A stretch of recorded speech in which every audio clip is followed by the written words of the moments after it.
All right, hello everyone. I hope you have watched the previous video where it talks about our directions that we will be discussing today. And then you also got to complete a fun dance to go along with those directions. So if you didn't watch those videos, make sure you go and watch those first. Today we are going over cardinal and intermediate directions. So I'm just going to read our short passage here, and then I'm going to talk to you about your assignment for today. So, cardinal directions are four main points on a compass. These directions include north, south, east, and west. They help us locate places around the world. North and south refer to the poles of the earth. Intermediate directions include northwest and northeast. They also include southwest and southeast. Both cardinal and intermediate directions can be located on a compass rose. And that is what we actually have a picture of right here. This is a picture of our compass rose. You might be familiar with your compass rose that it just says north, east, south, and west. However, what happens if something comes in between north and west? What happens if you're walking this direction? So you're not walking exactly north, you're not walking exactly east. Well, you would be walking northeast. They're just taking north and east and putting them together to form northeast. So that is the middle direction here. All right, we also have east and south. In between that would be southeast. Same over here. We have southwest, which is in between the south and the west. And then in between west and north, we have northwest. So these are our intermediate directions, which are just in between our main directions. So you, like I said, you might be more familiar with north, east, south, and west. Those are the main directions. But if something doesn't exactly match up to one of those directions, that's when we use our intermediate directions here. All right, so for your assignment today, you kind of have two options to complete. Your first option is to do a fun little craft activity. I'm going to go through that one first, and then at the end, if you don't have the materials to do this one at home, that's okay. I'll go over your second option as well. So this is the PDF that you will have in Schoology. You will be able to print this out at home. So that's kind of the other piece to this as well. You would need to have a printer at home, okay?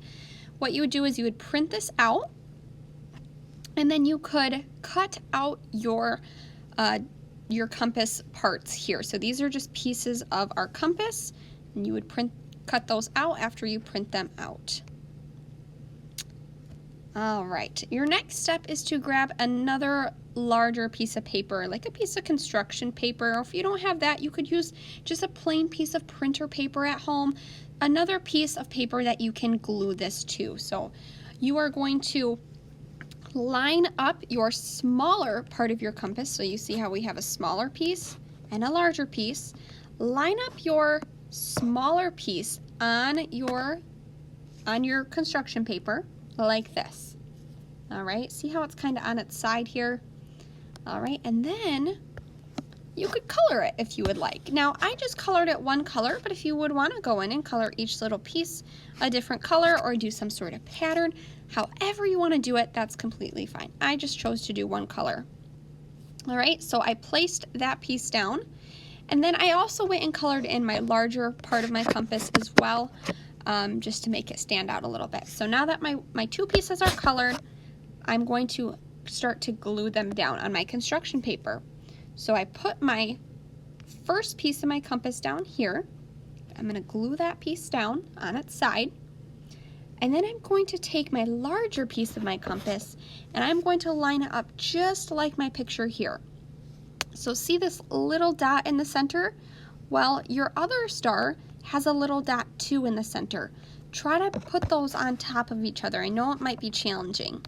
And then your larger piece of your compass will be your main directional sign. So this would be our north up here. Make sure this is how your compass pieces are looking.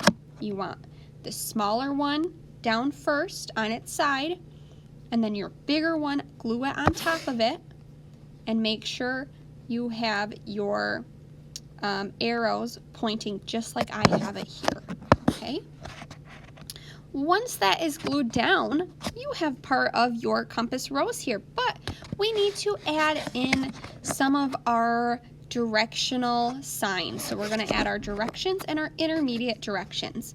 Now, you could do this two different ways. You could just go in and write them in here, or I took another thin piece of paper, cut them into squares, and then wrote the symbols on my smaller pieces of paper. So you will need, for example, north, south, east, and west. So I have my north, east, south, and west. I just took the first letter to symbolize each of those directions. And then I have my intermediate directions here. So northwest, NW is northwest, southwest is SW, southeast is SE, and then NE is northeast. All right, so you go ahead and either cut those out and place them like so. So if you don't have the pieces of paper here, that's fine. Just go ahead and write E right here. Write NE right here with a different color marker to make it stand out. All right, and then I went and I glued down my pieces here. You can go and fill out, the rest of your compass rose here. So that is one option. It's a little fun craft activity to be creating your compass rose today. But if you don't have these materials at home, that's okay. I have a different option for you that you can do right in Notability. So this would be your second option. You do not have to do both, okay? Your second option here is you're going to go fill in your direction symbols in each of our boxes here. So label the compass rose with all cardinal and intermediate directions. You will use symbols to represent each direction. Use your word bank for help. So I even gave you our directions here. So north, south, east, west, southeast, southwest, northwest, and northeast. So for example, at the very top box here, I would write an N to represent north. For this arrow right here, I would write, what do you think? Northeast. I would put an N and an E to represent northeast. So you can go in and fill in the rest of your directions here. All right, so those are your two options for today. Remember, you just need to pick one. I would recommend completing this one if you do have the materials at home, but if you do not, of course, you can complete the other activity. Always reach out to your teachers if you have questions. Have a great day and enjoy this activity.